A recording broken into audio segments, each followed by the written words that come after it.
আসসালামু আলাইকুম প্রিয় দেশবাসী, আমার সম্মানিত প্রবাসী ভাই ও বোনেরা। এই মুহূর্তে দেশ এবং দেশের বাইরে থেকে যেখান থেকে সবুজ টিভি ইউটিউব চ্যানেল এবং সবুজ টিভি পেজের সাথে যুক্ত রয়েছেন, সকলকে জানাচ্ছি শিশির ভেজা লাল গোলাপের শুভেচ্ছা। প্রিয় বন্ধুরা, আপনারা জানেন যে একজন অসহায় মায়ের ঘরের কাজ আমরা ধরেছি আপনাদের সাহায্যের টাকা দিয়ে সবুজ টিভি চ্যানেলের মাধ্যমে। প্রিয় দর্শক, এই ঘরটি আমরা করে দিতে চাচ্ছি যে নোয়াখালী সদর উপজেলার ৮ নং এসবালিয়া ইউনিয়নের ৬ নম্বর ওয়ার্ড অসহায় মায়ের ঘর।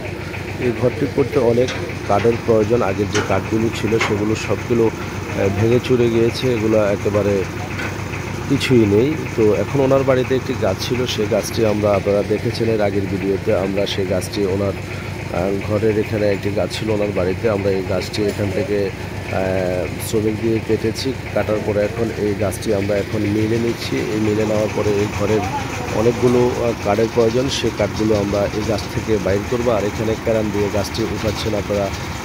আমি আপনাদেরকে সরাসরি দেখানোর চেষ্টা করছি সবুজ টিভি চ্যানেলের ক্যামেরার ফ্রেমে।